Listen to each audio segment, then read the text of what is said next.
ஒரு வருஷம் அரசாங்கத்துக்கு வருமானம் கிடையாது. நல்லா தெரியும் உங்களுக்கு. வந்துதான் வருமானம். கடைகளுக்கு ஜிஎஸ்டி கிடையாது. கடைகளுக்கு ஜிஎஸ்டி வரி கிடையாது. எல்லா கடையும் மூடப்பட்டது. டாஸ்மாக் கடை மூடப்பட்டது. வருவாய் இல்லை. பத்திரப்பதிவு அலுவலகத்திற்குல வருமானம் இல்லை. ரோட் டாக்ஸ் வருமானம் இல்லை. பெட்ரோல் டீசல் திறக்கல வருமானம் இல்லை. எக்ஸைஸ் வரியும் இல்லை. அரசாங்கத்துக்கு வரி வருவாய் வரக்கூடிய ஒன்றுமே ஒரு ரூபாய் வருமானம் இல்லாம ஒரு வருஷம் சிறப்பான ஆட்சி கொடுத்த அரசாங்கம் அதிமுக அரசாங்கம்.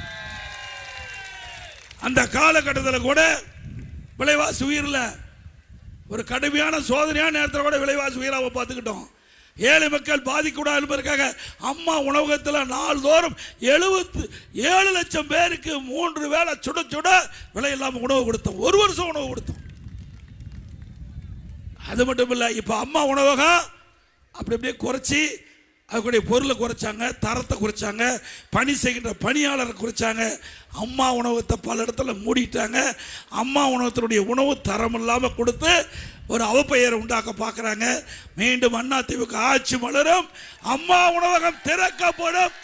சிறப்பான உணவு, சுவையான உணவு கொடுக்கப்படும்.